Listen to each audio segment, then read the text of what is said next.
Hello everyone, कैसे हैं आप लोग। मैं रोहित सर आप सबका बहुत बहुत स्वागत करता हूं आपके अपने YouTube channel English classes bye Rohit sir. विद्यार्थियों, आप सबके लिए मैं इंटरमीडिएट एग्जामिनेशन 2021 में होने वाले एग्जाम का जो मॉडल सेट जिसे बिहार बोर्ड ने जारी किया है उसे लेकर आया हूं। चलिए आज हम लोग जो है इस वीडियो लेक्चर में इसके जो ऑब्जेक्टिव क्वेश्चंस है उसको देखेंगे। सबसे पहले तो जो आपको एग्जामिनेशन हॉल में क्वेश्चन पेपर मिलेगा उसका जो पहला पृष्ठ होगा उस पर कुछ इस तरह के जो है इंस्ट्रक्शन दिए होंगे, तो आप उसे समझ लेंगे। हूबहू जैसा इसमें बताया जा रहा है सेम ऐसा ही इंस्ट्रक्शन आपको बोर्ड के एग्जाम में भी मिलेगा। तो चलिए इसको समझने का प्रयास करते हैं। आप देखेंगे कि यहाँ आपके जो क्वेश्चन पेपर है उस पर सबसे पहले आपको दर्शाया गया है समय। टाइम जो है काफ़ी इम्पोर्टेंट है, यानी इसमें आपको समय मिला है कितना, तो 3 घंटा 15 मिनट का समय आपको दिया जाता है। इसका फुल मार्क्स है, यानी पूर्णांक इसका है 100। ये 100 नंबर का जो है आपका पेपर रहेगा। इसमें कह रहा है इंस्ट्रक्शंस फॉर द कैंडिडेट्स, परीक्षार्थियों के लिए निर्देश। यह जानना काफ़ी इंपॉर्टेंट है, इससे आपको पता चलता है कि आपको क्वेश्चन पेपर में कितने क्वेश्चंस को सॉल्व करने हैं और कितने शब्दों में आंसर देने हैं। इन सारी चीज़ों को पढ़ना काफ़ी ज़रूरी होता है। तो चलिए वन बाय वन करके हम सभी इंस्ट्रक्शंस को देखते हैं। इसमें सबसे पहला है कि candidates are required to give answers in their own words as far as practicable. इसका हिंदी होगा कि परीक्षार्थी यथासंभव अपने शब्दों में ही उत्तर दें। नेक्स्ट दूसरा है कि figures in the right hand margin indicate full marks. कह रहा है कि दाहिनी ओर हाशिए पर दिए हुए अंक पूर्णांक निर्दिष्ट करते हैं। नेक्स्ट थर्ड में है कि 15 minutes of extra time has been allotted for the candidates to read the questions and follow the instructions carefully. कह रहा है कि 15 मिनट का अतिरिक्त समय जो है परीक्षार्थियों के लिए दिया गया है ताकि वो प्रश्नों को अच्छा से पढ़ लें और इसमें दिए गए निर्देश का सावधानी पूर्वक जो है पालन करें। नेक्स्ट अगला इंस्ट्रक्शन है 4 में। चलिए 4 नंबर इंस्ट्रक्शंस को देखते हैं। यहाँ निर्देश दिया गया है कि क्या कह रहा है कि वाइल आंसरिंग द क्वेश्चंस, जब आप प्रश्नों के जवाब दे रहे हो, candidate should adhere to the word limit as far as practicable. जितना हो सके परीक्षार्थियों को जो है दिए गए समय सीमा के अंदर ही जो है जवाब लिखना चाहिए। नेक्स्ट अगला इंस्ट्रक्शन है ऑल क्वेश्चंस आर कंपल्सरी, सभी प्रश्न जो है अनिवार्य हैं। नेक्स्ट अगले इंस्ट्रक्शन की तरफ चलते हैं। अगला इंस्ट्रक्शन 6 नंबर में कह रहा है कि use of any electronic device is strictly prohibited. किसी भी तरह का इलेक्ट्रॉनिक यंत्र प्रयोग करना सख्त मना है। किसी भी तरह का इलेक्ट्रॉनिक मशीन यूज़ करना बिल्कुल मना है। नेक्स्ट अगला इंस्ट्रक्शन है 7 में कि this question paper is divided in 2 sections, कि यह प्रश्न पत्र जो है 2 भागों में बटा है, section A and section B. Next अगला इंस्ट्रक्शन है आप देखेंगे 8 में कह रहा है क्या चीज़ कि इन सेक्शन ए कह रहा है कि सेक्शन ए में there are 100 objective type questions out of which any 50 questions have to be answered. कह रहा है कि सेक्शन ए में 100 ऑब्जेक्टिव टाइप प्रश्न दिए गए हैं जिसमें से किसी 50 प्रश्नों के जवाब आपको देने हैं। ईच क्वेश्चन कैरीज 1 मार्क, प्रत्येक प्रश्न जो है 1 नंबर का है, यानी प्रत्येक प्रश्न सॉल्व करने पर एक प्रश्न सॉल्व करने पर आपको 1 नंबर दिए जाएंगे ऑब्जेक्टिव में। अगला है कि डार्केन द सर्किल विथ ब्लू और ब्लैक बॉल पेन। कह रहा है कि जो घेरा है, जो वृत्त दिया गया है, उसको ब्लू या ब्लैक बॉल पेन से आपको भरना है अगेंस्ट द करेक्ट ऑप्शन, जो आपका सही ऑप्शन है उसके सामने OMR answer sheet provided to you. जो आपको OMR आंसर शीट प्रोवाइड किया गया है, दिया गया है, उसमें सही विकल्प के सामने जो है आपको घेरा बनाना है। किस कलम से?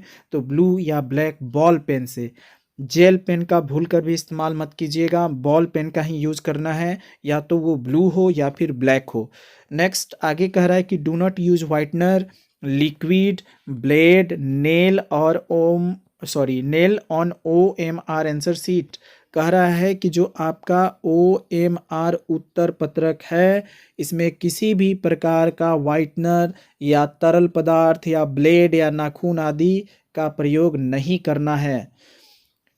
क्या कह रहा है आगे? अदरवाइज यहाँ आगे हम देख लेते हैं, इसमें कह रहा है कि otherwise the result will be treated invalid, अन्यथा परीक्षा परिणाम अमान्य होगा। नेक्स्ट अगले इंस्ट्रक्शन को देखते हैं। 9 में कह रहा है कि in case more than 50 questions are answered only the first 50 answers will be evaluated. कह रहा है कि 50 से ज़्यादा प्रश्नों के उत्तर अगर लिखे जाते हैं सेक्शन ए में, यानी ऑब्जेक्टिव 50 से अधिक आप बनाते हैं, तो केवल प्रथम 50 उत्तर का ही मूल्यांकन किया जाएगा। नेक्स्ट एंड लास्ट इंस्ट्रक्शन है आपका 10 में, कह रहा है कि in section B there are descriptive type questions. Section B में जो है डिस्क्रिप्टिव टाइप क्वेश्चन दिया गया है, यानी सब्जेक्टिव क्वेश्चन दिया गया है। तो आप निर्देश को अच्छा से समझ लेंगे और तब आगे जो है आप प्रश्नों को देखेंगे। प्रश्न शुरू होता है। आपका पहला प्रश्न है, इसे ध्यान से देखिएगा। योर फर्स्ट क्वेश्चन कि the nurse will give him the medicine tomorrow, choose the correct passive voice. अगर आप वॉइस पढ़े होंगे तो आपको ये पता चल जाएगा कि इसमें देखिए वॉइस को सेलेक्ट कैसे करना है। सबसे पहले जो है आप इसके हेल्पिंग वर्ब को देख लीजिए, या जो मॉडल वर्ब दिया है उसको देख लीजिए, और उसको उसके ऑप्शन में किस में चेंज किया जाता है उसको देखिए, आपका जल्द ही आंसर मिल जाएगा। तो चलिए इसमें देखते हैं। द नर्स के बाद सब्जेक्ट के बाद जो है इसमें विल जो है मॉडल वर्ब दिया है, तो हम जानते हैं कि विल का पैसिव वॉइस विल भी होता है। तो इसमें से आपको देख लेना है कि विल भी किस में है। तो आप देख रहे हैं ऑप्शन ए है कि ही इज, इसमें इज दिया है तो ये भी नहीं होगा। बी में कह रहा है विल बी, सी में विल बी नहीं है, डी में विल बी नहीं है, तो हमारा राइट आंसर बी होगा, यानी पहले प्रश्न का आंसर बी होगा। नेक्स्ट अगले प्रश्न की ओर चलते हैं। दूसरा प्रश्न देखते हैं। कह रहा है dash dash you bring some coffee for me. यहाँ पे कह रहा है कि dash dash you bring some coffee for me, किसी से पोलाइट रिक्वेस्ट करने के लिए वुड का प्रयोग किया जाता है। यहाँ पे कॉफ़ी के लिए किसी से पोलाइट रिक्वेस्ट किया जा रहा है, इसलिए इसका सही आंसर डी होगा, वुड। नेक्स्ट अगले प्रश्न की ओर चलते हैं। अगला प्रश्न है I found this ring while dash dash in the garden. तो वाइल के साथ अक्सर जो है ज़्यादातर जो है आईएनजी का प्रयोग किया जाता है, वर्ब के साथ आईएनजी आता है। तो यहाँ हम ऑप्शन में देख रहे हैं कि ए में वाज डिगिंग, बी में डिगिंग, सी में डिग। तो डिगिंग नहीं होगा, आईएनजी तो है लेकिन इसके साथ कोई हेल्पिंग वर्ब नहीं है, डिग तो हो ही नहीं सकता, तो डी भी नहीं होगा, बी भी नहीं होगा, और हैड डक तो होगा ही नहीं। तो इसका सही आंसर ए है, was digging. I found this ring while I was digging in the garden.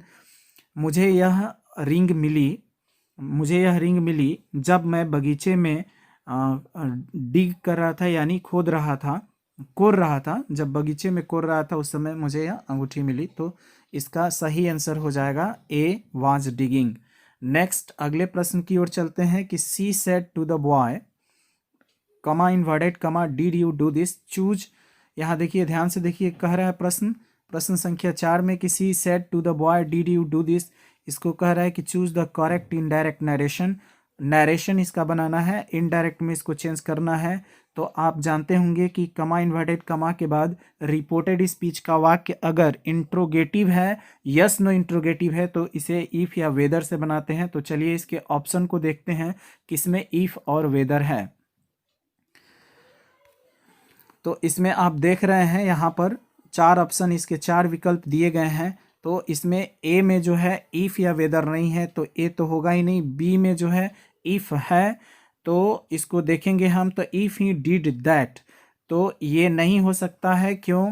क्योंकि जो है आपका रिपोर्टेड स्पीच का वाक्य जो है सिंपल पास्ट टेंस यानी पास्ट इंडिफिनिट का है, तो पास्ट इंडिफिनिट के वाक्य को जो है पास्ट परफेक्ट में चेंज किया जाता है जिसमें हैड आता है। तो इसमें सी नंबर आंसर सही है, she asked the boy if he had done that. Next अगले प्रश्न की ओर चलते हैं। कह रहा है कि this flowers dash dash sweet, तो 5 का सही आंसर होगा दिज फ्लावर्स। चूंकि प्लुरल है तो इसमें स्मेल होगा, यानी प्लुरल जब सब्जेक्ट प्लुरल होता है तो क्रिया V1 में होती है, तो these flowers smell sweet. Next अगले प्रश्न की ओर चलते हैं। हमारा अगला प्रश्न है कि ही वॉज आउट, वह बाहर था, ऑन पेरोल। तो यहाँ पैरोल का मतलब जो है अंडरलाइन किया है, कह रहा है क्या चीज़ कि choose the correct meaning of the underlined word. तो यहाँ पैरोल को जो है अंडरलाइन किया है, तो पैरोल का क्या मतलब होता है, उसका सही विकल्प चुनना है। तो इसका मतलब होता है conditional release of a prisoner, किसी कैदी को शर्त पे बाहर कुछ दिनों के लिए किया जाता है, जिसे पैरोल कहा जाता है।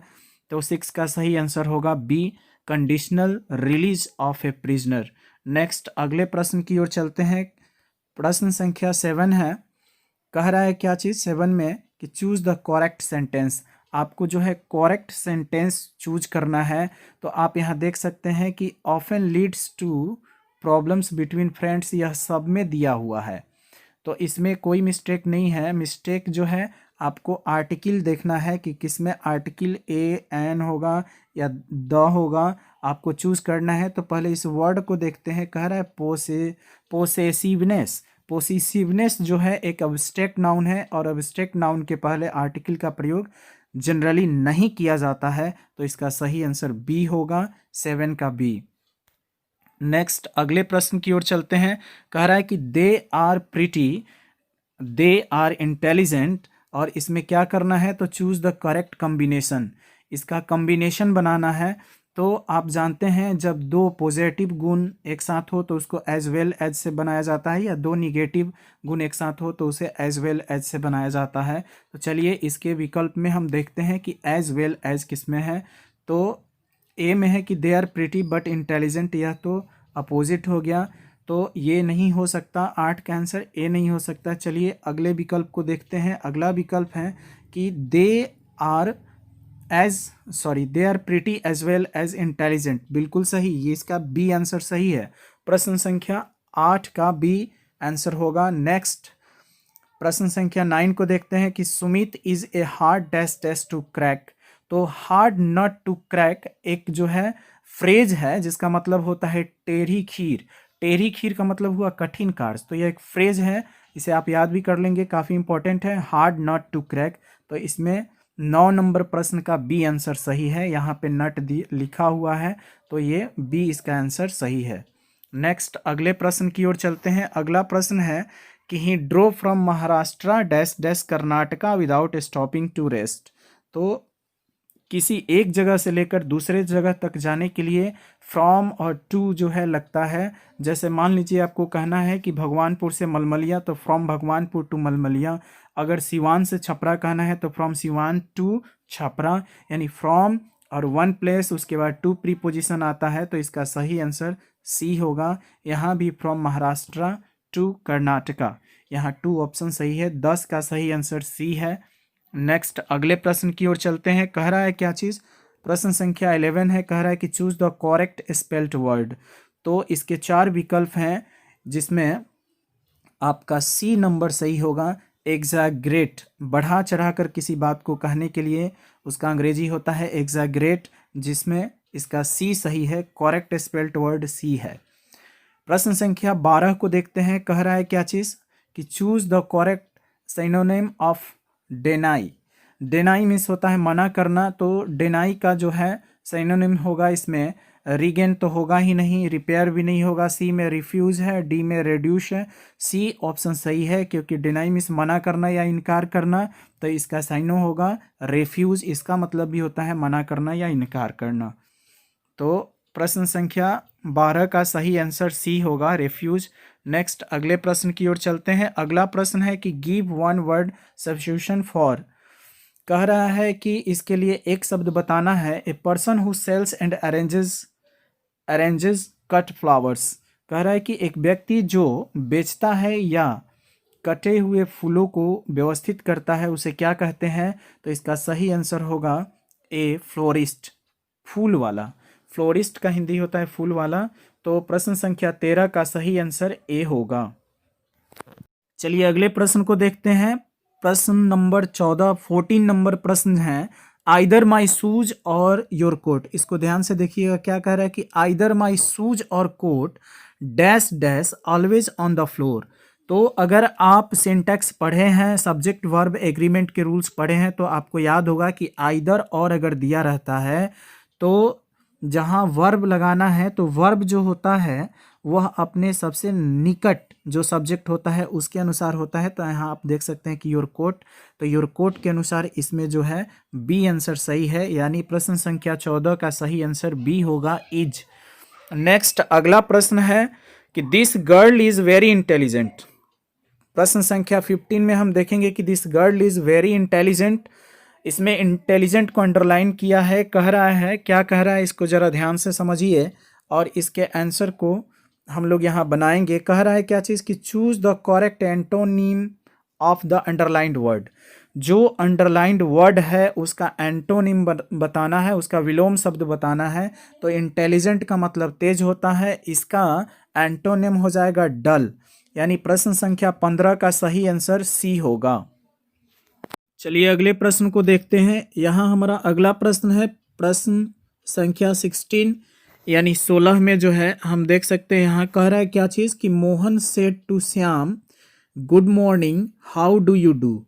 तो इसमें करना क्या है, तो choose the correct indirect narration. इसका जो है इन नरेशन बनाना है, यह जो सेंटेंस दिया है इसका नरेशन बनाना है और उसे चूज करना है कि कौन सा सही नरेशन है। तो इसमें देख रहे हैं हम ए में दिया है कि Mohan wished Shyam good morning. तो मोहन जो है श्याम को गुड मॉर्निंग विश किया है एंड आस्क्ड और उसे पूछा है हिम हाउ ही वाज। तो प्रश्न संख्या 16 का ए आंसर सही है। इसमें आप देख सकते हैं कि प्रश्न संख्या जो 16 है इसका डी आंसर भी सही है, यानी ए या डी दोनों में से कोई आप यूज कर सकते हैं। दोनों में से दोनों आंसर सेम है, ए या डी। तो या तो आप ए गोला कर सकते हैं या इसका आंसर संख्या डी भी गोला कर सकते हैं, क्योंकि दोनों में कोई अंतर नहीं है, दोनों आंसर सही है। नेक्स्ट अगले प्रश्न की ओर चलते हैं। हमारा अगला प्रश्न है कि choose the correctly spelled word. सही आंसर होगा सेमिनार। सेमिनार का मतलब होता है संगोष्ठी। प्रश्न संख्या 17 choose the correct spelled word का सही आंसर बी होगा। नेक्स्ट अगले प्रश्न को देखते हैं। कह रहा है क्या she is not dash dash popular singer. तो प्रश्न संख्या 18 को ध्यान से देखिए, इसमें आपको जो है आर्टिकल भरना है, तो इसमें आर्टिकल होगा ए। प्रश्न संख्या 18 का सही आंसर ए होगा कि she is not a popular singer. Next अगले प्रश्न की ओर चलते हैं। अगला प्रश्न जो है हमारा अगला प्रश्न है कि वन ऑफ द बॉयज। प्रश्न संख्या 19 यहाँ आप देख सकते हैं। प्रश्न संख्या 19 में कह रहा है कि one of the boys dash dash selected. आपको इसमें जो है वर्ब भरना है। तो वन ऑफ द बॉयज या वन ऑफ के साथ हमेशा सिंगुलर वर्ब का प्रयोग किया जाता है, तो इसमें वाज सही आंसर होगा। तो प्रश्न संख्या 19 का सही आंसर ए है। नेक्स्ट अगले प्रश्न की ओर चलते हैं। अगला प्रश्न है कि चूज द करेक्ट सेंटेंस। प्रश्न संख्या 20 में कह रहा है, यहाँ पे आप देखिए प्रश्न संख्या 20 में कह रहा है कि चूज द करेक्ट सेंटेंस। इसमें जो है ए में है Sugandha is more intelligent than Rita. Than लगा है, इसका मतलब क्या है, कंपैरेटिव डिग्री है। तो कंपैरेटिव डिग्री में जो है मोर इंटेलिजेंट सही है। Next Sugandha is far intelligent than Rita. Sugandha is much intelligent than Rita. Sugandha is more intelligent, इसमें देन का प्रयोग नहीं फ्रॉम का प्रयोग है, तो ये गलत है। तो इसका सही आंसर ए होगा, Sugandha is more intelligent than Rita. Next अगले प्रश्न की ओर चलते हैं। अगला प्रश्न 21 नंबर में है dash dash beware of false friend. कह रहा है कि झूठे दोस्तों से सावधान रहना चाहिए। तो सावधान रहो यहाँ इंपरेटिव सेंटेंस है। तो एबव ऑल सबसे बढ़कर झूठे दोस्तों से जो है सावधान रहो। तो 21 का सी होगा, एबव ऑल। नेक्स्ट अगला प्रश्न है प्रश्न संख्या 22 dash dash I came to my house the door was open. Dash dash I came to my house the door was open. तो इसका जो है सही आंसर होगा B, when I came to my house the door was open. जब मैं घर आया तो मेरे दरवाजे जो है खुले थे। तो व्हेन सही है, इसका सही आंसर बी होगा। प्रश्न संख्या 22 का सही आंसर बी। नेक्स्ट अगले प्रश्न की ओर चलते हैं। प्रश्न संख्या 23 कह रहा है कि we dash dash respect the elders. We dash dash respect the elders. इसमें कह रहा है क्या चीज़ कि choose the correct auxiliary verb. इसमें सही एक्जुलरी वर्ब भरना है। तो इसमें वी शुड हो जाएगा। इससे जो है यह शुड जो है 23 का सही आंसर शुड होगा कि हमें अपने बड़ों का आदर करना चाहिए। नेक्स्ट अगले प्रश्न की ओर चलते हैं। हमारा अगला प्रश्न है कि has the report been finished by you. 24 नंबर प्रश्न है कि has the report been finished by you. तो इसके सही विकल्प चुनना है। चलिए इसके विकल्प को देखते हैं। इसमें पहला है, कह रहा है क्या चीज़, इसको ध्यान से देखिए। इसमें करना क्या है कि choose the correct active voice. इसका सही करेक्ट एक्टिव वॉइस चूज करना है। ए में है कि had you finish the report, had you finish the report, has the report finished by you, did you finish the report, D में है have you finish the report. तो सबसे पहले आप प्रश्न को समझ लीजिए। प्रश्न इसमें कह रहा है क्या चीज़, प्रश्न इसमें है कि has the report been finished by you, तो इंट्रोगेटिव है और यू इसका जो है ऑब्जेक्ट है।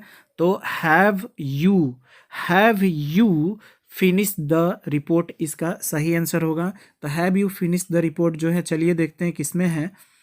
तो have you finish the report इसका डी आंसर सही है। प्रश्न संख्या 24 का सही आंसर होगा डी। नेक्स्ट अगले प्रश्न की ओर चलते हैं। अगला प्रश्न है कि she is careful, she is careful dash dash her studies. यहाँ प्रश्न संख्या 25 को ध्यान से देखिए। इसमें जो है प्रीपोजिशन भरना है, चूज द करेक्ट प्रीपोजिशन। तो careful dash dash her studies, तो इसका सही आंसर ए होगा कि she is careful about her studies. Next अगले प्रश्न की ओर चलते हैं। अगला प्रश्न है कि they will have a party in which all of dash dash friends are invited. इसमें जो है प्रश्न संख्या 26 को ध्यान से देखिए। कह रहा है कि they will have a party in which of dash dash friends are invited, choose the best option. इसमें बेस्ट ऑप्शन चूज करना है। तो दे के साथ जो है देयर का प्रयोग होता है, THEIR। तो 26 का सही आंसर होगा डी। नेक्स्ट अगले प्रश्न की ओर चलते हैं। Those are probably the dash dash curtains in the store. तो यहाँ पे आप देख सकते हैं इस प्रश्न में जो है, प्रश्न संख्या 27 में कह रहा है दोज आर प्रोबेबली द, यहाँ पे आर्टिकल द का प्रयोग किया गया है, dash dash curtains in the store. तो द के साथ सुपरलेटिव डिग्री लगता है। तो इसका फैंसी का सुपरलेटिव डिग्री फैंसीएस्ट, यानी प्रश्न संख्या 27 का सही आंसर सी होगा। नेक्स्ट अगले प्रश्न की ओर चलते हैं। अगला प्रश्न है कि try to do it without dash dash too much noise. कह रहा है कि इसे करने का प्रयास करो बिना ज़्यादा शोर मचाए। तो यहाँ पे जो है मेक नॉइज होता है, लेकिन विदाउट के बाद V4 का प्रयोग किया जाता है। तो इसका सही आंसर होगा मेकिंग। यहाँ V4 है मेकिंग। तो प्रश्न संख्या 28 का सही आंसर ए है मेकिंग। नेक्स्ट अगले प्रश्न की ओर चलते हैं। कह रहा है क्या चीज़ कि fats smile dash dash those who grapple with realities of life. तो प्रश्न संख्या 29, इसके भी 4 विकल्प दिए गए हैं। जिसमें पहला है, इसके भी 4 विकल्प दिए गए हैं, जिसमें पहला है आपको विथ, और बी में है ऑन, सी में है ओवर, डी में है राउंड। तो इसका सही आंसर होगा बी ऑन। प्रश्न संख्या 29 का सही आंसर बी होगा ऑन। नेक्स्ट अगले प्रश्न को देखते हैं। कह रहा है कि it won't be hard to convince her, choose the best option. तो आप देख रहे हैं कि यहाँ पे जो है ये क्वेश्चन टैग है। तो क्वेश्चन टैग में अगर जो मूल सेंटेंस है अगर वो निगेटिव है तो क्वेश्चन टैग इंट्रोगेटिव होता है। तो विल इट होगा इसका सही ऑप्शन जो है ए है। तो प्रश्न संख्या 30 का सही आंसर ए होगा विल इट। नेक्स्ट अगले प्रश्न की ओर चलते हैं। अगला प्रश्न है 31। ध्यान से देखिए, इसको कह रहा है कि you dash dash maintain a good health if you keep exercising. अगर आप अभ्यास करते रहेंगे, अगर आप व्यायाम करते रहेंगे तो आप मेंटेन कर सकते हैं, एक अच्छे स्वास्थ्य को कर सकते हैं। तो सकना का अंग्रेजी जो है बी कैन होगा। तो 31 का सही आंसर बी है कैन। नेक्स्ट अगले प्रश्न की ओर चलते हैं। अगला प्रश्न है, कह रहा है my friend writes novels, my friend writes novels. इसमें जो है कह रहा है क्या चीज़, choose the correct negative sentence. इसका जो है निगेटिव सेंटेंस चूज करना है। तो माई फ्रेंड राइट्स यानी यह प्रेजेंट इंडिफिनिट है, तो इसमें निगेटिव डू नॉट या डज नॉट लगता है। चूंकि माई फ्रेंड सिंगुलर है तो डज नॉट का प्रयोग होगा। तो हम देख रहे हैं कि डज नॉट जो है 2 जगह है।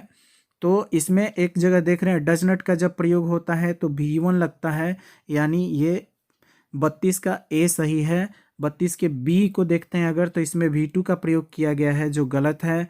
डू या डज के साथ हमेशा V1 लगता है, तो यहाँ पे my friend does not right novels सही है। 32 का ए सही है। नेक्स्ट अगले प्रश्न की ओर चलते हैं। अगला प्रश्न है, कह रहा है कि a large number of people have fallen victim dash dash कोविड-19। इसमें भी जो है 4 ऑप्शन है, तो इसका सही ऑप्शन सी होगा ऑफ। प्रश्न संख्या 33 में विक्टिम ऑफ कोविड-19 ऑफ का प्रयोग करेंगे। नेक्स्ट अगले प्रश्न की ओर चलते हैं। कह रहा है कि चूज द इनकरेक्ट सेंटेंस। इसमें ए में है प्रश्न संख्या 34। पहले प्रश्न को अच्छे से समझ लीजिए। कह रहा है कि इसमें इनकरेक्ट सेंटेंस यानी गलत वाक्य को जो है चूज करना है, चुनना है।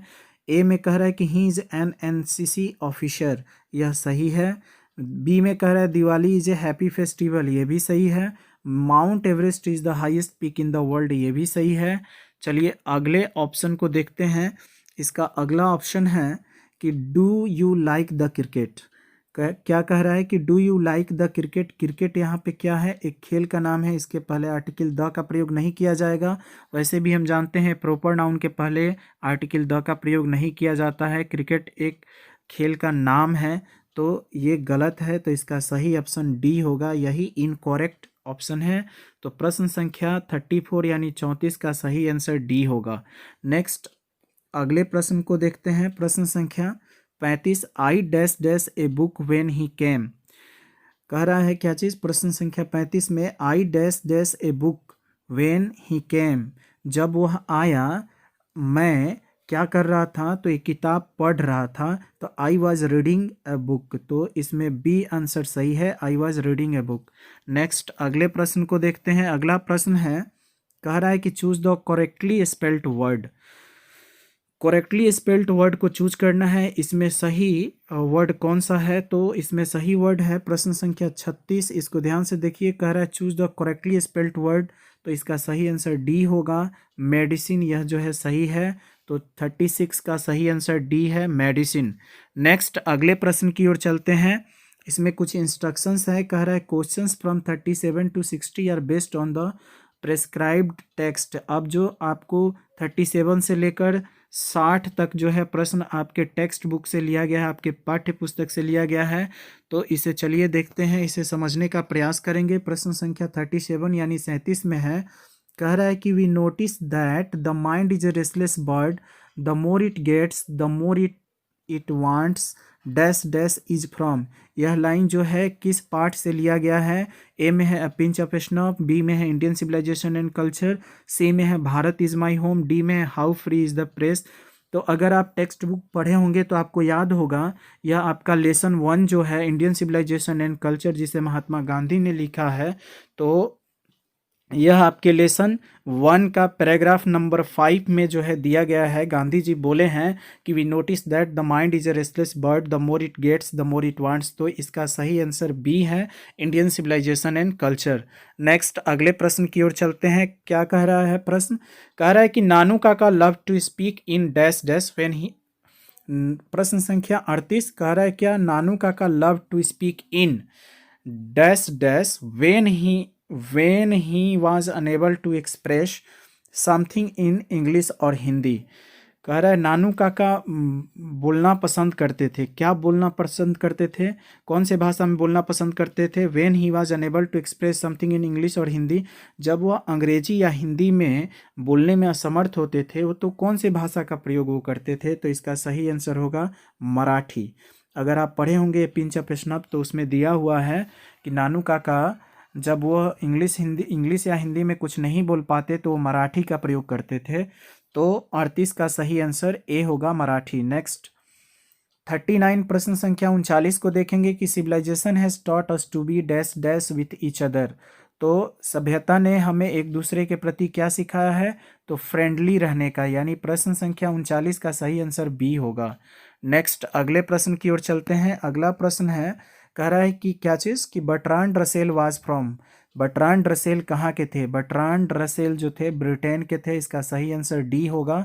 नेक्स्ट अगले प्रश्न को देखते हैं। अगला प्रश्न है प्रश्न संख्या 41 है, कह रहा है doctor Zakir Hussain entered the office of president with. अब इसमें सही विकल्प को चुनना है। चलिए देखते हैं इसके विकल्प को। भारत इज माई होम से यह प्रश्न लिया गया है, तो इसका सही विकल्प होगा ह्यूमिलिटी। यानी प्रश्न संख्या 41 का सही आंसर ह्यूमिलिटी होगा। सी आंसर सही है। 42 को चलिए देखते हैं। प्रश्न संख्या 42 कह रहा है dust dash was not right in his head. इसमें 4 ऑप्शन है, तो बेंजी जो है वह जो है अपने दिमाग से सही नहीं था, तो बेंजी इसका सही आंसर है। 42 का जो है सही आंसर ए होगा। यह जो है आपके दी अर्थ चैप्टर से लिया गया है। नेक्स्ट अगले प्रश्न की ओर चलते हैं। अगला प्रश्न है 43 में है, इसको ध्यान से देखिएगा। एंड क्या कह रहा है कि and as we walk we make the place that we shall always march ahead dash dash is from. कह रहा है कि एंड एज वी वॉक, जैसे हम लोग बढ़ेंगे चलेंगे, वी मेक द प्लेस, तो हम शपथ लेंगे, हम शपथ लेते हैं that we shall always march ahead, कि हम हमेशा आगे बढ़ते रहेंगे, आगे चलते रहेंगे। यह जो है आई हैव ए ड्रीम से लिया गया है, जिसे मार्टिन लूथर किंग जूनियर ने लिखा है। तो I have a dream B में दिया है, इसका बी आंसर सही है। नेक्स्ट अगले प्रश्न की ओर चलते हैं। अगला प्रश्न 44, यहाँ आप देख सकते हैं, कह रहे हैं women will not long continue offer their bodies and minds to such. इसका सही आंसर होगा क्या चीज़? ब्रूटलिटी। यह जो है ए चाइल्ड इज बर्न से लिया गया है। यह प्रश्न ए चाइल्ड इज बर्न से लिया गया है, तो इसका सही आंसर ब्रूटलिटी होगा। नेक्स्ट अगला प्रश्न है, क्या है 45 में है कि without a free dash dash there can be no free people. तो इसका सही आंसर जो है ए होगा, क्योंकि बिना किसी प्रेस के जनता वहाँ का स्वतंत्र नहीं हो सकता। जहाँ प्रेस स्वतंत्र होता है वहाँ के लोग स्वतंत्र होते हैं। तो इसका सही आंसर ए सही है। 45 नंबर क्वेश्चन का ए सही है। नेक्स्ट अगले प्रश्न की ओर चलते हैं। कह रहा है क्या चीज़? 46 में कह रहा है, 46 में कि Benji understood everything about the business of तो बेंजी ने, अगर आप ये पाठ पढ़े होंगे, उसमें जो लेसन है दी अर्थ, तो उसमें बेंजी मुर्गियों का व्यवसाय करता है। तो इसका सही आंसर बी होगा, हैंस। नेक्स्ट अगले प्रश्न की ओर चलते हैं। 47 क्या कह रहा है?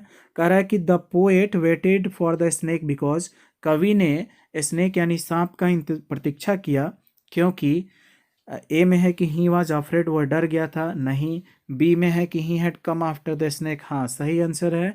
वो यही सोचकर रुका हुआ था कि सांप जो है उसके पहले आया है पानी पीने के लिए। तो 47 का सही आंसर होगा बी। यह आपके पोएम से लिया गया है, पोएम से लिया गया है। नेक्स्ट अगला प्रश्न है कि they who keep one another alive can never. प्रश्न संख्या 48 इसको देखेंगे। कह रहा है कि they who keep one another alive can never dash dash. तो बी पार्टेड। यह जो है sweetest love I do not go, जिसे जॉन डॉन ने लिखा है, उससे लिया गया यह सवाल है। इसमें जो है जिक्र किया गया है कि इसमें जॉन डॉन बोले हैं कि they who keep one another alive can never be parted. इसका बी इसका सही है। 48 नंबर प्रश्न का सही आंसर बी होगा। चलिए अगला प्रश्न है, देखते हैं। प्रश्न संख्या 49 है। क्या कह रहा है कि a pulse in the eternal mind, a pulse in the eternal mind no less is from. यह किस पार्ट से लिया गया है? तो इसका सही आंसर ए होगा, द सोल्जर। रूपर्ट ब्रोकी ने जो लिखा है पोएम, जो एक सोनेट है द सोल्जर, उससे लिया गया यह लाइन है। तो प्रश्न संख्या 49 यानी 49 का सही आंसर ए होगा। नेक्स्ट अगला प्रश्न है, क्या कह रहा है? प्रश्न संख्या 50 है। कह रहा है कि Macavity is dash dash on scene of crime. तो इसका सही आंसर होगा नेवर। तो मैकेविटी जो कैट है वह क्राइम के समय मौजूद नहीं रहता है, इसलिए 50 प्रश्न संख्या 50 का सही आंसर बी होगा, never.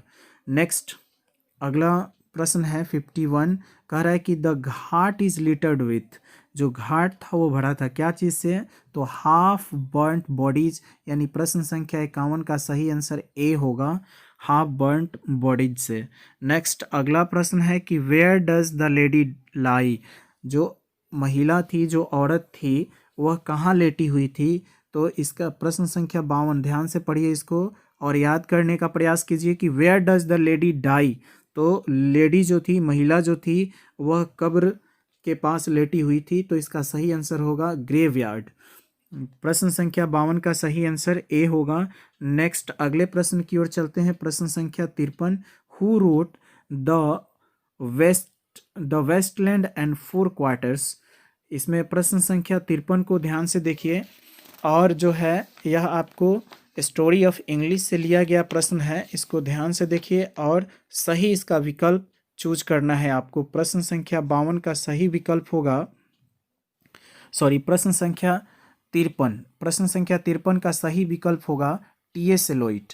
The Westland and four Quartets को टी.एस. एलोइट ने लिखा है। नेक्स्ट अगले प्रश्न की ओर चलते हैं। हमारा अगला प्रश्न है कि प्रश्न संख्या 54 कि white waterfalls could bless the dash dash in their last distress. तो इसका सही आंसर होगा ट्रेवलर्स। कह रहा है क्या चीज़ कि जो श्वेत वाटरफॉल है वो आशीर्वाद दे रहे हैं किनको, तो जो यात्री अपने अंतिम यात्रा में जा रहे हैं, तो इसमें ट्रेवलर्स जो है इसका सही आंसर है। प्रश्न संख्या 54 का सही आंसर होगा ट्रेवलर्स, डी। प्रश्न संख्या 54 का सही आंसर डी होगा। नेक्स्ट अगले प्रश्न की ओर चलते हैं। प्रश्न संख्या है 55। इसमें कह रहा है कि dash dash lived with her grand mother. कौन अपने दादी माँ के साथ रहती थी? तो इसमें 4 ऑप्शन दिया गया है। तो इसका आपके जो टेक्स्ट बुक का सबसे अंतिम पोएम है माई ग्रैंड मदर्स हाउस, तो ग्रैंड मदर्स हाउस का जो लेखिका है कमला दास, वही जो है वो अपने दादी के घर रहा करती थी, तो इसका सही आंसर होगा सी। प्रश्न संख्या 55 का सही आंसर सी है, कमला दास। नेक्स्ट अगला प्रश्न है प्रश्न संख्या 56। यहाँ देखेंगे आप, the 17th century is an age of. यहाँ डैश डैश दिया है, खाली जगह में भरना है आपको। चलिए देखते हैं इसके चारों विकल्प। तो इसमें 4 विकल्प है, रोमांटिसिज्म, इंट्रोगेशन, पेसिमिज्म, ट्रांजिशन। तो इसका सही आंसर डी होगा, ट्रांजिशन। नेक्स्ट अगले प्रश्न की ओर चलते हैं। अगला प्रश्न है 57। 57, इसको ध्यान से देखिएगा। Who wrote the verse line to err is human to forgive divine. गलती करना मानव का स्वभाव है और माफ़ करना ईश्वर का। यह जो है यह वर्स लाइन है, यानी ये कविता की एक लाइन है। ये किसके कविता में है? तो इसका सही आंसर बताना है। प्रश्न संख्या 57। तो इसका सही आंसर ए होगा, अलेक्जेंडर पॉप। नेक्स्ट अगले प्रश्न की ओर चलते हैं। अगला प्रश्न है 58 में आपका प्रश्न है, हु रोट गीतांजलि। काफ़ी इंपॉर्टेंट प्रश्न है, आप इसे याद कर लेंगे। हु रोट गीतांजलि, गीतांजलि किसने लिखा था?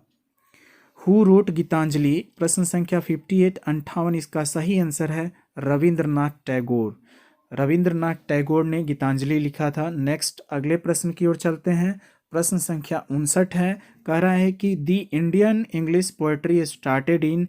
इसके भी 4 विकल्प दिए गए हैं। प्रश्न संख्या 59 को आप देखेंगे काफ़ी ध्यान से। कह रहा है कि the Indian English poetry started in, तो इसका सही आंसर सी होगा, 19th सेंचुरी। नेक्स्ट अगले प्रश्न की ओर चलते हैं। अगला प्रश्न है कि dash dash scholars were none as university wits. कौन से विद्वान जाने जाते थे यूनिवर्सिटी विट्स के रूप में? तो इसका सही जवाब आपको बताना है। इस प्रश्न संख्या 60 का सही जवाब होगा एलिजाबेथन। नेक्स्ट अगले प्रश्न की ओर चलते हैं। अगला प्रश्न है 61 में कि किरण डील्स डैश डैश शुगर। तो डील्स विथ मिस होता है व्यवहार करना, और डील्स इन का मतलब होता है व्यापार करना। तो इस यहाँ पर इन जो है शूट कर रहा है, तो प्रश्न संख्या 61 का सही आंसर होगा सी, इन। नेक्स्ट अगले प्रश्न की ओर चलते हैं। प्रश्न संख्या 62 को देखते हैं। कह रहा है 62 में क्या कह रहा है कि the train went by, it did not stop. तो इसका सही आंसर होगा B, the train went by without stopping, यानी ट्रेन जो है बिना रुके चलती रही। तो ट्रेन वेंट बाई चली गई, बिना रुके चली गई। The train went by without stopping. तो प्रश्न संख्या 62 का सही आंसर बी होगा। नेक्स्ट अगले प्रश्न की ओर चलते हैं। अगला प्रश्न है, अगले प्रश्न की ओर चलते हैं। हमारा अगला प्रश्न है, ध्यान से देखिएगा, प्रश्न संख्या 63 कह रहा है क्या चीज़ कि ही डैश डैश। 63 में देखिए, ही dash dash arrive tomorrow. Tomorrow इसमें जो है आ गया, यानी आने वाला कल। तो आने वाले कल के लिए फ्यूचर टेंस का बोध हो रहा है, इसमें जो है विल ऑप्शन सही है। तो प्रश्न संख्या 63 का सही आंसर होगा विल, यानी डी आंसर सही है। नेक्स्ट अगले प्रश्न की ओर चलते हैं। प्रश्न संख्या जो है 64 को हम लोग देखेंगे। कह रहा है I said to him work hard, comma inverted comma work hard. कह रहा है क्या, choose the correct indirect speech. इसका नरेशन बनाना है, आपको चूज करना है। तो इसका सही नरेशन होगा I advised him to work hard, यानी प्रश्न संख्या 64 का सही आंसर ए होगा। नेक्स्ट अगले प्रश्न की ओर चलते हैं। प्रश्न संख्या 65 कह रहा है कि ही इज़ कैपेबल। तो कैपेबल के साथ जो है ऑफ प्रीपोजिशन लगता है, तो इसका सही आंसर ए होगा, he is capable of doing this. Next अगले प्रश्न की ओर चलते हैं। अगला प्रश्न है 66 में, ही dash dash a poem, he dash dash a poem now, choose the correct option. इसमें जो है करेक्ट ऑप्शन को चूज करना है। तो आप देख रहे हैं यहाँ पे संकेत दिया हुआ है नाउ, इसका मतलब क्या है, प्रेजेंट कंटिन्यूअस टेंस। तो इसका सही ऑप्शन होगा बी आंसर सही है, he is reading a poem now. Next अगले प्रश्न की ओर चलते हैं। बहुत आसान प्रश्न जो है दिया हुआ है, थोड़ा सा आप अपना दिमाग लगाएंगे, प्रयास करेंगे तो आप काफ़ी आसानी से डील कर सकते हैं इन प्रश्नों को। चलिए 67 में देख रहे हैं कि चूज द करेक्ट सेंटेंस। इसमें सही सेंटेंस यानी शुद्ध वाक्य को चूज करना है, चुनना है। इसमें सही सेंटेंस कौन सा है। तो 67 प्रश्न संख्या 67 का ए सही है। कह रहा है कि we must resume our work. प्रश्न संख्या 67 का सही आंसर ए होगा। नेक्स्ट अगले प्रश्न की ओर चलते हैं। अगला प्रश्न 68 में है कि ही स्टॉप्ड डैश डैश। अब यहाँ आपको खाली जगह है भरना है। तो स्टॉप्ड यहाँ V3 के बाद आपको जो है V4 का यूज़ करेंगे। कोई काम कंटिन्यू है जिसे रोक दिया, तो यहाँ पर 68 का विकल्प देख लेते हैं। इसमें 4 विकल्प दिया हुआ है। ए में है वर्कड, बी में है हैड वर्क और सी में है विल वर्क। तो डी ऑप्शन इसका सही है। जो काम जारी था यानी वर्किंग, जो काम कर रहा था उसे रोक दिया। तो प्रश्न संख्या 68 का सही आंसर होगा वर्किंग, यानी डी। नेक्स्ट अगले प्रश्न को देखते हैं। हमारा अगला प्रश्न है कि he was stuck with dash dash arrow. तो इसमें आर्टिकल भरना है, इसमें सही आर्टिकल एन होगा। नेक्स्ट अगले प्रश्न की ओर चलते हैं। अगला प्रश्न है 70 में कि choose the correct spelt word. इसमें करेक्ट स्पेल्ट वर्ड को, करेक्टली स्पेल्ट वर्ड को चूज करना है। सही जो वर्ड दिया गया है, तो इसमें डी सही है, बैग एंड बैगेज। तो बैगेज का स्पेलिंग होता है BAGGAGE। आपने सुना होगा जो फ्रेज है बैग एंड बैगेज, बोरिया बिस्तर सहित। तो वो बैगेज जो है यहाँ BAGGAGE होता है, इसलिए 70 का सही आंसर होगा डी। नेक्स्ट अगले प्रश्न की ओर चलते हैं। अगला प्रश्न है, चलिए अगला प्रश्न देखते हैं। प्रश्न संख्या 71 कह रहा है कि I did not kill the dog, choose the correct passive voice. I did not kill the dog का पैसिव वॉइस चूज करना है, सही आंसर बताना है। तो I did not kill the dog, इसको पैसिव में चेंज करेंगे तो हो जाएगा कि the dog was not killed by me. तो the dog was not killed by me, इसका सही ऑप्शन सी होगा। प्रश्न संख्या 71 का आंसर सी होगा, the dog was not killed by me. चलिए अगले प्रश्न को देखते हैं। प्रश्न संख्या है 72, an enclosure for keeping birds is dash dash. इसके कह रहा है क्या चीज़, चूज द करेक्ट ऑप्शन। तो इसके भी 4 विकल्प है, इसका सही आंसर होगा एवियरी। एवियरी जो है इसका सही आंसर होगा। नेक्स्ट अगले प्रश्न की ओर चलते हैं। अगला प्रश्न है क्या है, द 73 है, the synonym of kind is, kind means दयालु। तो इसका आपको जो है साइनोनिम आपको चूज करना है, तो डी होगा, क्योंकि ह्यूमन का मतलब भी दयालु होता है, इसलिए 73 का सही आंसर डी होगा। नेक्स्ट अगले प्रश्न की ओर चलते हैं। अगला प्रश्न है कह रहा है क्या चीज़, ध्यान से देखिएगा इसको, कि 74 में है, 74 में है कि a house has been bought by him, choose the correct active voice. अब इसका एक्टिव वॉइस चूज करना है, तो हैज़ बीन जो है, हैज़ को चेंज किया जाता है तो हैज़ बीन होता है। तो हम देखेंगे हैज़ किस में है, तो ए में नहीं है, बी में, हाँ बी में है, तो हमारा सही आंसर बी होगा।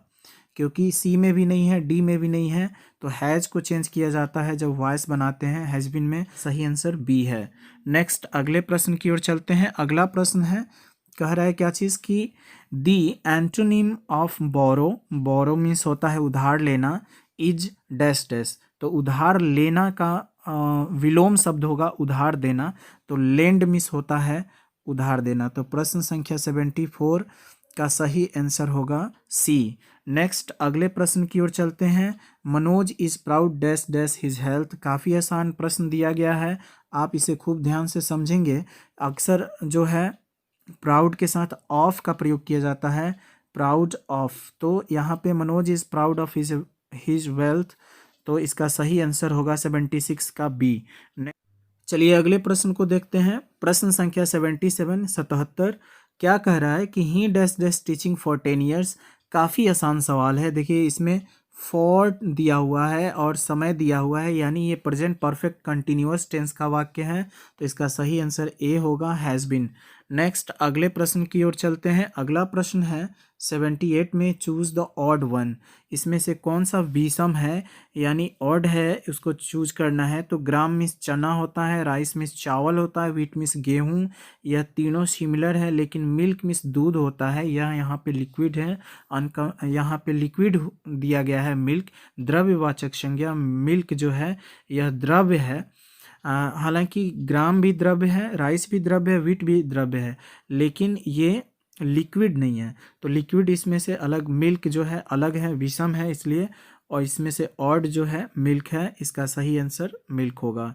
नेक्स्ट अगले प्रश्न की ओर चलते हैं। अगला प्रश्न है हमारा कि sometimes it dash dash heavily. तो समटाइम्स जो है यह टाइम एंड टेंस से दिया गया है। समटाइम्स अगर आपको कहीं दिया हुआ हो तो समझिए वहाँ पर या तो V1 या V5 होगा, तो ईट के साथ जो है हम रेंज का यूज़ करेंगे, V5 का यूज़ करेंगे, तो इसका सही आंसर होगा 79 का सही आंसर होगा रेंज। नेक्स्ट अगले प्रश्न की ओर चलते हैं।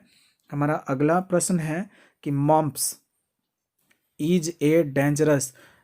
तो इसका सही आंसर डिजीज होगा। मॉम्प्स एक बीमारी है, तो डिजीज मीन्स बीमारी या रोग होता है, तो 80 प्रश्न संख्या 80 का सही आंसर सी होगा। नेक्स्ट अगले प्रश्न की ओर चलते हैं। अगला प्रश्न है he lives in a dash dash house. तो यहाँ आपको सही आंसर चूज करना है, चूज द करेक्ट ऑप्शन, तो इसका सही ऑप्शन होगा स्मॉल। प्रश्न संख्या 81 का सही आंसर बी होगा। नेक्स्ट अगले प्रश्न की ओर चलते हैं। अगला प्रश्न है she insist dash dash leaving immediately. तो यहाँ प्रश्न संख्या 82 में आप देखेंगे कि इंसिस्ट वर्ड के बाद जो है आपको प्रीपोजिशन भरना है, तो इंसिस्ट के साथ ऑन लगता है। प्रश्न संख्या 82 का सही आंसर होगा ए, ऑन भरेंगे वहाँ पर। नेक्स्ट अगले प्रश्न की ओर चलते हैं। अगला प्रश्न कह रहा है कि you have to dash dash it, choose the correct option. You have to, तो यू हैव टू एक्सेप्ट, यहाँ पे एक्सेप्ट जो है सही आंसर है। नेक्स्ट अगले प्रश्न की ओर चलते हैं। प्रश्न कह रहा है कि do not walk, do not walk. प्रश्न संख्या 84 की मत टहलो, कहाँ मत टहलो, तो हीदर एंड दीदर, यानी यहाँ वहाँ, यत्र तत्र मत टहलो, यहाँ वहाँ मत टहलो, जहाँ तहाँ मत टहलो, तो इसका सही आंसर बी होगा, 84 का बी। नेक्स्ट यहाँ फिर इंस्ट्रक्शन आ गया, क्या कह रहा है, questions from 85 to 100 are based on the prescribe text. अब आपके ये जो 85 से लेकर 100 तक जो प्रश्न है वो आपके टेक्स्ट बुक पे आधारित हैं। तो चलिए देखते हैं क्या कह रहा है कि प्रश्न संख्या 85 को देखते हैं कि a certain degree of physical harmony and comfort is necessary from. यह किस पार्ट से लिया गया है, तो इसका सही आंसर होगा, यह जो है भारत इज़ माई होम से लिया गया है। तो ए में भारत इज़ माई होम नहीं है, बी में भी नहीं है। चलिए अगले ऑप्शन को देखते हैं। इसमें अब अगला ऑप्शन सी में है ए pinch of snuff, a pinch of snuff. D में है भारत इज़ माई होम, सही आंसर डी होगा। नेक्स्ट अगला प्रश्न जो है 86 में देखते हैं कि India through a travellers eyes is, जिसे पर्लेस बक ने लिखा है। अगर आप टेक्स्ट बुक पढ़े होंगे तो आपको याद होगा, a short story, a novel except a political story नहीं होगा, ये एन ऐसे, जी हाँ डी इसका सही है। यह इंडिया थ्रू ए ट्रेवलर्स आई जो है पर्लेस बक का एक निबंध है, तो इसका सही आंसर डी होगा। नेक्स्ट 87, प्रश्न संख्या 87, the Negro still finds himself in exile, Negro जाति के लोग अभी भी खुद को जो है वनवासित महसूस करते हैं। चूज द करेक्ट ऑप्शन, कहाँ पे, तो इन हिज ओन लैंड, अपने ही भूमि पे। तो 87 का सही आंसर सी होगा, इन हिज ओन लैंड। चलिए नेक्स्ट अगले प्रश्न की ओर चलते हैं। प्रश्न संख्या 88, 88, आवर एटीट्यूड, हमारा नज़रिया, towards those outside of heard, जो भीड़ से बाहर जो हमारा नज़रिया होता है वो क्या होता है, तो होस्टाइल होता है। यह जो है ideas that have help Mankind book से लेसन से लिया गया है। आपके टेक्स्ट बुक का जो लेसन है जिसे बर्ट्रांड रसेल ने लिखा है, उसी चैप्टर का यह लाइन है, तो इसका सही आंसर ए होगा। नेक्स्ट अगले प्रश्न की ओर चलते हैं। अगला प्रश्न है, क्या कह रहा है कि India's glory is that its civilisation has remained, तो इसमें जो है क्या कह रहा है 89 में, कि भारत का गौरव है कि इसकी सभ्यता जो है रही है, क्या रही है, तो इमूवेबल, अडिग रही है, अचल रही है। तो 89 का सही आंसर जो होगा सी होगा, इमूवेबल। नेक्स्ट अगले प्रश्न की ओर चलते हैं। हमारा अगला प्रश्न है 90 नंबर प्रश्न है, जो आपके टेक्स्ट बुक से लिया गया है कि नानू काका वाज द नरेटर्स, नानू काका थे नरेटर्स, कहानीकार के क्या थे, तो मैटरनल अंकल थे। तो पिंच ऑफ स्नफ, अगर आपने लेसन पढ़ा होगा तो आपको पता होगा कि नानू काका जो है लेखक के जो कहानीकार हैं उसके मामा जी हैं, मैटरनल अंकल। तो प्रश्न संख्या 90 का सही आंसर ए होगा। नेक्स्ट अगले प्रश्न की ओर चलते हैं। अगला प्रश्न है 91 में, who says that every atom of blood is the same in human beings. काफ़ी केयरफुली इसको पढ़िए और याद करने का प्रयास कीजिए। कह रहा है कि चूज द करेक्ट ऑप्शन, तो who says that every atom of blood is the same in all human beings, तो यह इसे वाल्ट व्हिटमैन ने कहा था। तो यहाँ दो ऑप्शन है, चलिए इसके और ऑप्शन को देखते हैं। Walt Whitman, song of myself जो है आपका पोएम, दूसरा पोएम जो आपके टेक्स्ट बुक में है जिसे वाल्ट व्हिटमैन ने लिखा है, उसी से लिया गया यह लाइन है। तो इसका सही आंसर होगा प्रश्न संख्या 91 का, वाल्ट व्हिटमैन। नेक्स्ट चलिए अगले प्रश्न को देखते हैं। प्रश्न संख्या 92, Keats is a dash dash poet, तो romantic poet. Keats, John Keats को जो है रोमांटिक पोएट कहा जाता है। तो इसका सही आंसर 92 का ए होगा, रोमांटिक। नेक्स्ट अगले प्रश्न की ओर चलते हैं। प्रश्न संख्या 93 कह रहा है क्या चीज़, कि dash dash is an inscription on A tomb in the memory of the dead. तो इसमें जो है सही आंसर चूज करना है, तो इसका सही आंसर होगा N एपिटैफ।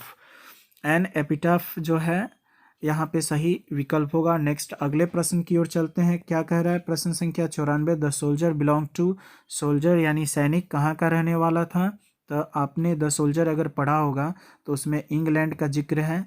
The soldier belong to England, 94 का सही आंसर ए होगा। नेक्स्ट अगले प्रश्न की ओर चलते हैं। अगला प्रश्न है 94 में 95 में है, who wrote fire him, fire him, आग किसने लगाया। यहाँ फायर हिम का मतलब होता है अग्नि स्तुति। तो यह एक पोएम है आपके टेक्स्ट बुक में, जिसे मैंने क्लास में पढ़ाते समय बताया था कि आपको याद रखना है ट्रिकली इसको, कि आग दारू वाले ने लगाया था एक्चुअली। तो हु रोट फायर हिम, तो इसका सही आंसर हो जाएगा केकीएन दरुवल्ला। केकीएन दरुवल्ला जो है इसके पोएट हैं। तो 95 का सही आंसर डी होगा, केकीएन दरुवल्ला। नेक्स्ट अगले प्रश्न की ओर चलते हैं। प्रश्न संख्या 96 कह रहा है कि he lifted his head from his drinking, he lifted his head from his drinking as cattle do is from, तो यह स्नेक से लिया गया है। तो 96 का सही आंसर सी होगा, स्नेक। नेक्स्ट 97 में है, क्या English used since AD 1500 is called. कह रहा है कि 1500 ईस्वी से जो अंग्रेजी यूज किया जाता यूज किया गया उसे क्या कहा जाता है। प्रश्न संख्या 97, इसका सही आंसर होगा मॉडर्न इंग्लिश। तो ए में है ओल्ड इंग्लिश, बी में है मिडिल इंग्लिश। चलिए अगले ऑप्शन को देखते हैं। इसमें आगे ऑप्शन दिया हुआ है मॉडर्न इंग्लिश और पोस्ट मॉडर्न इंग्लिश, तो इसका सही आंसर सी होगा मॉडर्न इंग्लिश। नेक्स्ट में कह रहा है 98 नंबर प्रश्न कह रहा है कि the great vowel shift took place during. तो प्रश्न संख्या 98 का सही जवाब होगा मिडिल इंग्लिश। प्रश्न संख्या 98 का सही जवाब है मिडिल इंग्लिश। नेक्स्ट इसी में जो है ग्रेट वॉवेल शिफ्ट जो है हुआ था, तो प्रश्न संख्या 98 का सही आंसर डी है मिडिल इंग्लिश। नेक्स्ट प्रश्न संख्या 99, हु रोट द लोटस। तो द लोटस जो है तोरू दत्त ने लिखा था, तो इसका सही आंसर 99 का बी होगा तोरू दत्त। नेक्स्ट अगले प्रश्न की ओर चलते हैं। अगला प्रश्न है आपके ऑब्जेक्टिव का अगला और लास्ट प्रश्न है कि new varieties of English is called. प्रश्न संख्या 100 यानी आपका अंतिम प्रश्न है, कह रहा है कि new varieties of English is called, अंग्रेजी की नई वैरायटी कहलाती है, क्या कहलाती है, तो न्यू इंग्लिश। प्रश्न संख्या 100 का सही आंसर होगा ए न्यू इंग्लिश। तो आज के वीडियो में इतना ही, मिलते हैं आपसे नेक्स्ट वीडियो में। तब तक आप अपना ख्याल रखें। Goodbye and take care.